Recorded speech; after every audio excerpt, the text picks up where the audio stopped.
좌우옆 뒷분이랑 인사하겠습니다. 하나님이 하십니다.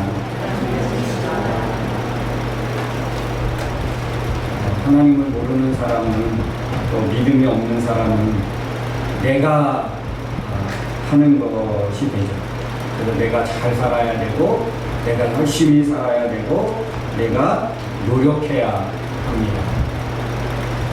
하나님을 알고 믿으면 내가 열심히 해서 얻고 내가 노력해서 되어진 일인 것 같지만 하나님이 하셨다라고 고백하지 않을 수 없습니다. 왜냐하면 모든 것에 섭리하시고 주관하시고 이끄시는 이가, 또 그렇게 할 수 있도록 하시는 이가 하나님이시기 때문에 그렇습니다. 늘 우리의 고백이 되어질 수 있기를 주님의 이름으로 축원합니다. 우리 지금 2024년 파리 올림픽이 지금 진행되고 있는데요. 여러분 혹시 보셨습니까? 그러니까 좋은 내용들만 지금 이렇게 전해지고 있고, 또 항상 이 올림픽이나 국제 경기에는 또 안 좋은 그런 내용도 있고 안 좋은 소식들도 사실 많이 있습니다. 그런데 오늘 한국 선수단들 중에 되게 세계에 감동을 주는 일이 몇 가지가 있더라고요. 경기에서 드러나지고 나타나지는 것들을 보면서 많은 세계 사람들이 한국 선수단에게 주목을 하고, 정말 스포츠맨십에 대해서 얼마나 높이 평가하는지 모릅니다. 저도 잠깐 그 펜싱 경기 마지막 결승 경기에 보는데 그 오상훈 선수가 이제 그 금메달을 따는 광경을 잠깐 보았습니다. 보신 분도 있겠지만 화제가 되는 것은 이게 마지막 한 점만 따면 금메달 승리하는데 그 상대방 선수가 뒷걸음질 치다가 넘어졌습니다. 주저하지 않고 1초의 망설임도 없이 칼을 내리고 가서 자기의 손으로 일으켜 세워주는 장면. 마지막 한 점만 찌르면, 한 점만 따면 게임 끝납니다. 그런데 오상훈 선수는 그 한 점 빼서 금메달을 그 경기를 끝낼 수 있는 상황임에도 불구하고 넘어져 있는 그 상대 선수를 다가가서, 정말 영상에 보니까 넘어지는데 정말 망설임 없이 가서 손으로 일으키는 장면. 그 뒤로 그러면 그냥 쉽게 한 점을 땄느냐? 그게 아니죠. 몇 점을 잃었습니다. 거의 많은 점수를 따라 붙었습니다. 후회하지 않았을까? 내가 한 점 빨리 해서 이 경기를 끝낼 수 있었을 텐데. 근데 그 상대방을 살려줌으로 인해서 자기는 몇 번의 칼을 맞아야 됐고, 이제 마지막 금메달이 색깔이 금이냐 은이냐 변할 수 있는 그런 위기까지도 갔었습니다. 근데 결국에 이제 한 점을 따내서 금메달을 목에 걸기는 했는데 쉽지 않은 그것을 얻기 위해서 최고의 단상에 오르기 위해서 얼마나 여러분 노력하고 땀 흘리고 얼마나 고통을 참아내야 했는지 알죠. 운동을 해본 사람은 압니다. 그런데 주저하지 않고 상대방의 어려움을 당했을 때 그것을 이용하지 않고 끝까지 스포츠맨십을 발휘하면서 정말 멋있는 경기를 하는 모습을 보았습니다. 많은 사람들이 그 광경에 정말 높이 평가하고 그의 스포츠맨십을 얼마나 높이 평가하는지 모릅니다. 우리나라 참 대단한 것 같아요. 세계 자기 나라에서 최고의 선수들 아닙니다. 한 선수도 가벼운 사람이 없습니다. 한 번의 실수하면 패할 수밖에 없는 정말 최고의 기량과 최고의 체력을 가진 사람들이 겨루는 경기입니다. 기술도 최고이고 정말 최고의 드림팀들이 모여서 경기를 합니다. 오늘 우리 골로새서 마지막 부분을 함께 읽었는데 여기 보면 바울에게도 이런 드림팀이 있었다는 것입니다. 바울의 드림팀. 바울에게 이 훌륭한 동역자들이 있었습니다. 복음의 동역자들.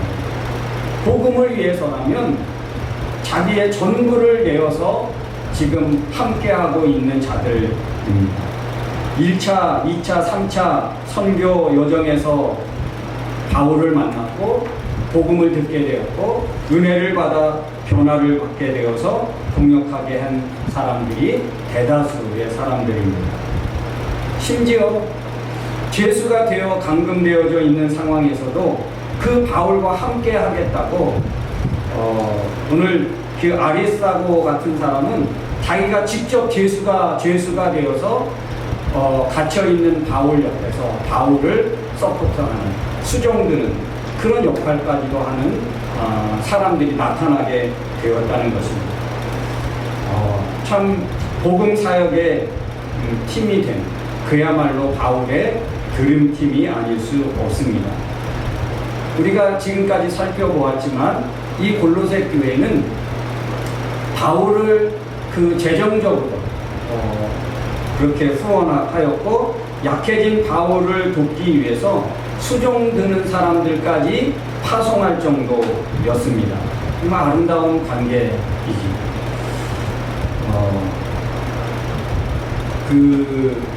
이 당시에 그러면 감옥에 있는데 무슨 돈이 필요하냐? 이제 이 감옥에 몇 종류의 감옥이 있습니다. 첫 번째는 이렇게 다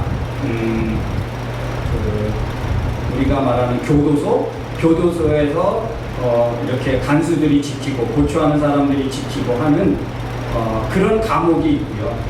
또 어떤 감옥이 있냐면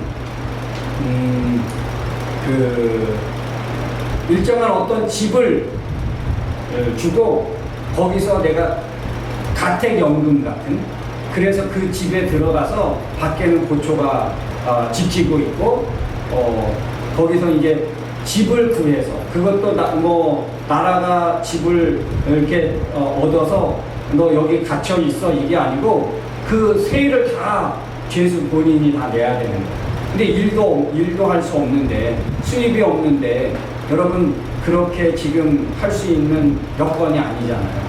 누군가 가족이나 누군가가 돕지 않으면 그 집에 갇혀서 세를 내면서 이렇게 살 수 없으니까. 그러니까 바울은 지금 이 쇠집에 갇혀있는 가택연금 상태인 거예요. 그래서 사람들이 왕래할 수도 있고 거기서 같이 지낼 수도 있고, 그런데 그 세를 낼 수 있는 게 없잖아요. 그러니까 골로새 교회가 바울을 가택연금 되어 있는 상태에 그 집에 세를 내주면서 지금 바울을 서포트하고 있는 거예요.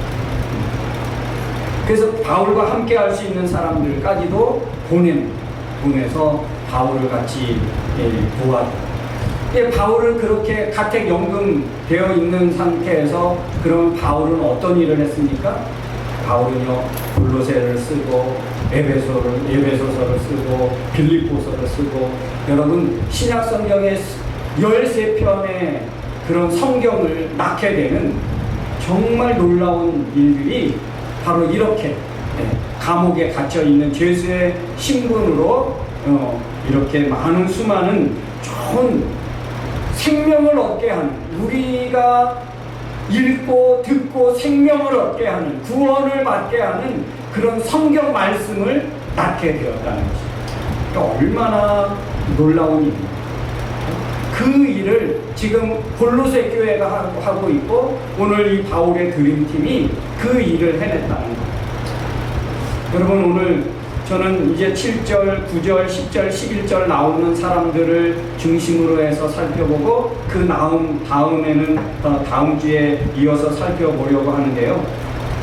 오늘 두기고, 오네시모, 아리스타고, 마가, 또 유수도라고 하는 이런 사람들을 중심으로 해서 오늘은 한번 말씀을 살펴보려고 합니다.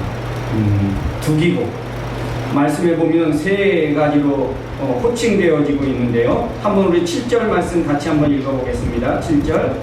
두기고가 나에 관한 모든 소식을 여러분에게 말해줄 것입니다. 그는 우리의 사랑하는 형제이며 신실한 일꾼이요 나와 함께 주님의 종이 된 사람입니다. 그에게 붙여진 여러 수식어가 있지요. 뭐냐면 나의 사랑하는 형제. 특별히 바울의 편지를 골로새까지 들고 간, 그래서 우편 배달 같이 그런 역할을 했던 사람이 바로 이 두기고입니다. 그런데 그는 사랑하는 형제, 내가 사랑하는 형제. 이 형제라고 하는 것은 아델포스라고 하는 헬라어 단어인데, 아라고 하는 단어와 델포스라고 하는 이게 합성어입니다.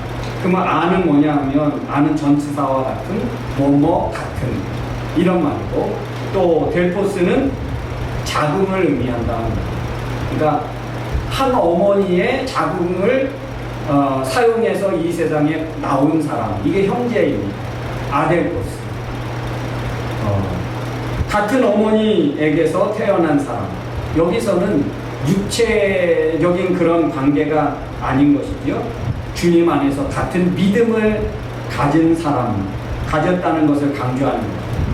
같은 믿음을 가진, 바울과 같은 신앙, 바울과 같은 믿음을 가진 사람이라는 것을 말할 수 있다고 보는 거죠. 그래서 사랑하는 형제로 부르고 있습니다. 바울은 이 두기고와 자기의 드림팀을 위해서 자신의 모든 것을 내어주어도 아깝지 않을 정도로 그렇게 친밀한 관계였음을 오늘 말해주고 있습니다. 두기고에 대해서는 성경에 여러 군데 말하고 있습니다. 사도행전 20장 4절에도 말씀하고 있고요. 에베소서 6장 21절에도, 디모데후서 4장 12절에도 이 두기고에 대해서 바울은 말하고 있습니다. 그는 이 두기고를 항상 말할 때 빼놓지 않는 단어가 있다면 신실하게 나와 협력하는 사람으로 기록하고 있습니다. 신실한. 그러니까 바울이 가장 믿을 만한 사람 중에 하나였다는 거예요. 어떤 일을 맡겨도 잘 해낼까 의심이 없을 정도로, 그러니까 어떤 일을 맡겨도 책임 있게 해낼 수 있는, 감당해낼 수 있는 사람 꼽으라면 두기고, 여지없이 바울은 그렇게 그를 인정했다는 것입니다. 개인적으로도 바울과 가까웠지만 사역면에서도 주님의 복음을 위해서도 정말 완전히 헌신된 이 두기고의 모습을 우리는 볼 수 있습니다. 하나님의 말씀을 전달했던 사람. 만약에 두기고가 없었다면 오늘의 우리가 있는 골로새서는 존재할 수 없었을 것입니다. 하나님이 하시면 얼마든지 있겠지요. 그런데 이 두기고가 바울의 쓴 편지를 가지고 골로새, 또 라오디기아, 히에라볼리 이 세 지역에 가서 들려주는 말씀이 아니었다면 골로새 교회는요, 초대교회 얼마 되어지지 않아, 세워진 지 얼마 되지도 않아서 그 교회는 이단의 밥이 되었고, 이단에 넘어가서 다 뿔뿔이 흩어지고 존재하지 않는 그런 교회가 될 수 있었을 상황이었습니다. 지금 골로새 교회를, 골로새서를 쓴 이유도 바로 그 거짓 선지자, 그 복음이 아닌 것들이 교회에 들어와서 성도들의 믿음을 갉아먹고 있고 믿음을 흔들고 있기 때문에 그 믿음을 지키기 위해서, 그 교회를 지키기 위해서 바울은 골로새서를 써서 두기고에게 보냈던 것입니다. 그 말씀을 읽고 성도들은 우리가 지금 잘 가고 있구나, 우리가 지금 이렇게 하나님을 섬기는 것이 진짜구나, 그리고 히에라볼리 데살로니가에까지 같이 이 회람 가서 돌려서 읽음으로 인해서 그 교회들이 바로 복음으로 바로 설 수 있게 되었다는 것입니다. 두기부의 역할, 이 바울의 드림팀의 이 역할이 얼마나 컸는지요. 이들이 없었다면 과연 그 당시의 성도들은 어땠을까? 그대도 그 당시의 성도들의 신앙과 믿음이 지켜졌기 때문에 오늘날 우리에게까지 그 믿음이 전수될 수 있었고 그 신앙이 전수될 수 있었다는 사실입니다. 이 바울의 복음의 드림팀이 정말 얼마나 위대한 복음의 동역자들인지. 그리고 나오는 사람이 누구냐 하면 오네시모입니다. 오네시모. 9절 말씀에 보면 우리의 사랑을 받은 신실한 형제 오네시모도 함께 보냅니다. 그는 여러분과 함께 있었던 사람입니다. 여러분 빌레몬서에 보면 이 오네시모를 기록하고 있는데요. 이 빌레몬은 이 오네시모는 골로새에 속해져 있었던 사람입니다. 빌레몬의 노예였습니다. 근데 어떤 것 때문인지 그는 노예로 탈출했습니다. 노예가 탈출됐습니다. 그러면 잡히면 어떻게 되죠? 네? 노예가 도망가다 잡혔습니다. 그러면 어떻게 됩니까? 그렇죠. 영화를 많이 보셨군요. 죽지요. 죽음입니다. 더 이상 여지가 없습니다. 바로 죽음입니다. 그 자리에서 죽여도 아니면 잡아와서 죽여도 누구도 한 사람 너 사람을 그렇게 죽이냐고 반문하는 사람이 없습니다. 그의 죽음은 당연하다고 받아들여질 것입니다. 그런데 오네시모는 빌레몬의 종으로 있다가 도망쳤습니다. 그런데 어떻게 해서 바울을 만났습니다. 바울이 전해주는 복음을 통해서 은혜를 받고 그리스도인이 되었습니다. 그리고 나서 바울은 어떻게 해요? 다시 빌레몬에게 돌려보냅니다. 골로새 교회로 다시 돌려보냅니다. 원래 이 오네시모는 당신 여러분과 함께 있었던 사람입니다. 다시 돌려보내는 거예요. 다시 돌려보낸 이유가 무엇입니까? 이 당시에는 노예제도가 폐기된 것도 아닙니다. 노예제도가 여전히 살아있는 상황입니다. 그런데 다시 돌려보냅니다. 그럼 뭘 말한다는 거예요? 너 가서 죽어, 이 말 아닙니다. 그런데 바울은 오네시모를 돌려보내면서 어떻게 합니까? 그가 여기에 있는 내 상황과 형편들을 잘 설명해 줄 사람들입니다. 그를 잘 영접해 주십시오. 바울을 만나 복음을 통해서 새롭게 변화된 이 오네시모를 다시 돌려보내면서 기쁘게 영접해 주기를 바라고 있습니다. 그가 어떻게 복음 안에서 새로운 사람이 되었는지, 그래서 그의 삶이 지금 어떻게 변화되었는지, 내게 어떤 유익한 사람이 되었는지에 대해서 여러분은 그를 통해서 듣게 될 것입니다. 여러분, 이 오네시모의 간증이 전해졌다면 얼마나 은혜로웠을까. 오네시모를 받아들이는 이 골로새 교회와 또 빌레몬의 그 간증을 듣는다면 여러분 얼마나 감동적이고 감격적인 내용이겠습니까? 이렇게 바울의 이 드림팀에는 온전한 사람들이 별로 없어요. 어떤 사람은 노예요. 어떤 사람은 정말 귀신 들렸던 사람이요. 정말 그런 문제투성이인 사람들이 복음을 듣고 하나님을 만나고 새 사람이 되어서 선한 영향력을 주는 사람이 되었어요. 그동안 그들이 어려움을 당했을 때 귀신이 들리고 종으로 살아가고 여러 가지 사회의 낮은 그런 신분으로 살아가던 사람들이 얼마나 천대를 받았겠습니까? 얼마나 공격을 많이 받았겠습니까? 하찮게 얼마나 그런 대우를 많이 받았겠습니까? 그런데 그들이 이제 사람 멋있는 사람으로 변화되어서 어느 위치를 갖게 되고, 그리고 나서 뭐 하겠습니까? 가서 나를 괴롭혔던, 나를 무시했던, 나를 깔봤던 내가 그 존재들을 가만두지 않으리라 하지 않고, 하나님의 은혜로 그들이 새롭게 되어서 오히려 자기에게 그렇게 칼을 겨누고 옥에 가두고 때리고 했던 그 사람들을 용서하고 가서 뭐 합니까? 가서 이전에 그들을 원수 갚지 않고 선으로 갑니다. 선.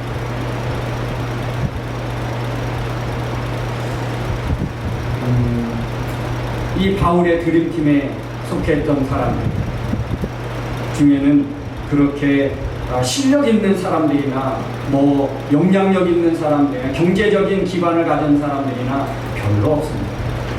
그 중에 몇 명 빼고는 다 열악한 상황 가운데 있었던 사람들인데, 하나님의 복음으로 새로운 삶을 살게 되어지면서 세상에 얼마나 선한 영향력을 더 많이 끼쳤는지, 무엇보다 우리에게는 생명의 복음을 낳게 되는 그런 귀한 존재들로 쓰여졌다는 사실입니다. 바로 오네시모가 그런 사람 중에 하나였습니다. 그리고 10절에 보면 10절 말씀 우리 같이 한번 읽겠습니다. 다 같이 시작. 나와 함께 갇혀있는 아리스타고가 여러분에게 무난하고 바나바의 조카 마가도 무난합니다. 여러분이 마가에 대한 지시를 이미 받았겠지만 그가 가거든 따뜻하게 맞아주십시오. 오늘은 또 아리스타고, 그냥 바울의 2차 선교 때 데살로니가에서 바울의 설교를 듣고 회심을 한 사람입니다. 그래서 사도행전 19장 20절에 보면 에베소서에 큰 소동이 일어날 때 어떻게 됩니까? 거기에 이 아리스타고가 붙잡혀서 감옥에 갇히고 거의 죽을 정도로 매를 맞습니다. 바울 대신 바울이 잡혀서 옥에 갇히고 그렇게 맞아야 되는데, 바울은 백성들이 너무나 환호하고 너무나 선지자로 인정하고 바울을 건들면 그 소동이 일어날 것 같으니까 바울은 건드리지 못하고 이 아리스타고를 붙잡아서 옥에 가두고 때리고 그럽니다. 그러니까 바울 대신에 같이. 그리고 오늘은 지금 여기까지 와서 어떻게 합니까? 바울과 함께 가택연금을 당하는 것, 그렇게 되어집니다. 전설에 의하면 네로 통치 때 로마에서 이 아리스타고는 순교했다고 전해집니다. 바울과 함께 갇혀있는 아리스타고, 이것은 바울을 돕기 위해서 스스로 투옥 생활을 한 거예요. 자발적으로 죄수의 몸이 된 것입니다.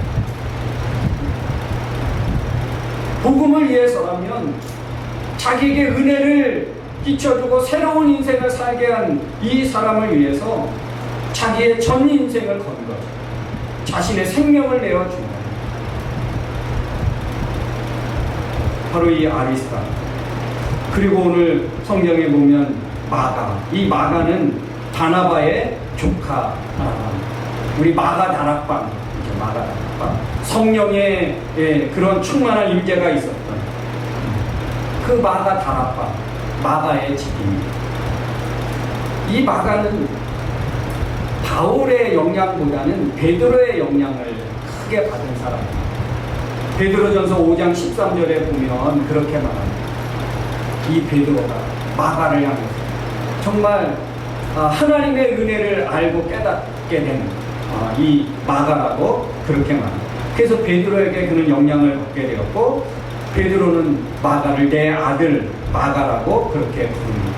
이 마가가 마가복음을 기록한 사람이 되었습니다. 바울이 2차 선교 때, 1차 선교 때 이 바울과 바나바와 마가와 함께 갔다가 2차 선교를 가려고 할 때 바울과 바나바가 크게 싸웁니다. 성경에 기록될 정도로 대판 싸웁니다. 그 이유가 무엇입니까? 바로 마가 때문입니다. 2차 선교 여행 때 바울은 마가를 데리고 가고 싶지 않았습니다. 왜냐하면 몸이 약해서 이렇게 막 가야 되는데 이 마가 때문에 몇 번 가지 못하고 그러니까 이 두 번째 갈 때는 마가를 데리고 가려고 하지 않았습니다. 그런데 바나바는 그래도 데리고 가야 됩니다. 그래서 이 마가 때문에 바울과 바나바가 서로 나눠지게 됩니다. 바울은 신라를 데리고 마가와 바나바는 한 팀이 되어서 그렇게 가게 되어집니다. 그런데 바울은 이 마가를 디모데 후서에 보니까 그렇게 말합니다. 디모데야 내가 나한테 속히 왔으면 좋겠다. 겨울이 오기 전에 왔으면 좋겠다. 그리고 내가 올 때는 가죽 종이에 쓴 거, 성경을 가지고 와. 그리고 너가 올 때 마가를 꼭 데려왔으면 좋겠다. 내게 그가 얼마나 유익했던 사람인지 모른다. 그래서 마지막 죽음을 앞두고 디모데에게 마가를 데리고 올 것을 요청합니다. 그러니까 바울도 이 마가에 대한 인식이 바뀌었던 것을 우리가 볼 수 있습니다. 신실한 주의 일꾼이었음을 고백하고 있지. 그리고 오늘 11절에 보면 유수도라는 사람입니다. 유수도.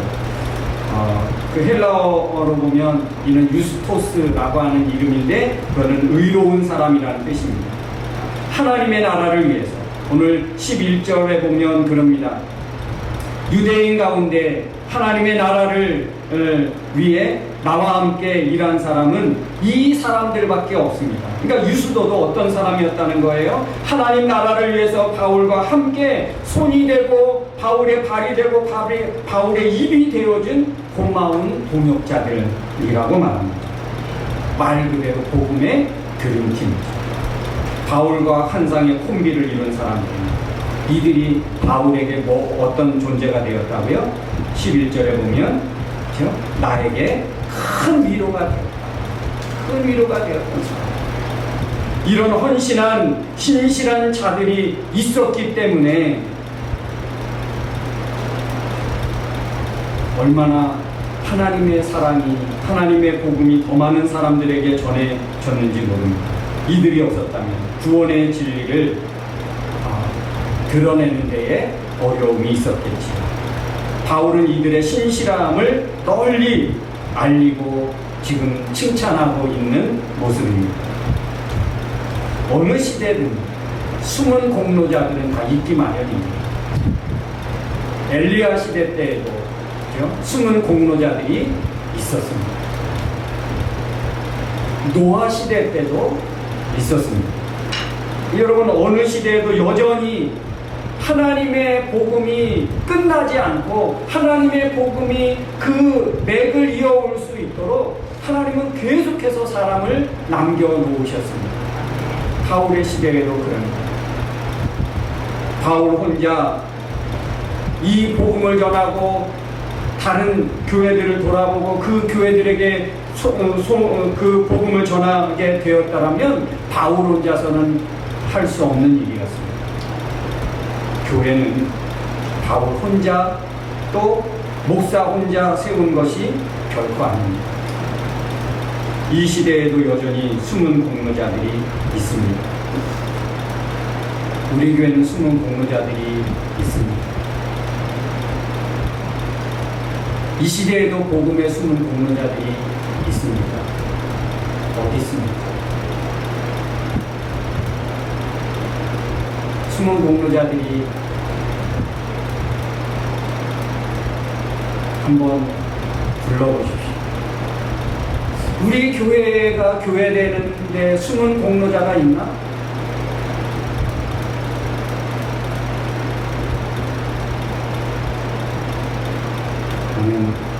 오늘 바울의 드림팀 같이 바울이 마지막 때 드러나는 이 숨은 공로자들처럼 반드시 하나님께서는 여러분을 보존하고 계시고 그렇게 하나님 세우시고 쓰기를 기뻐하시는 줄로 믿습니다. 이 시간을 찬양하도록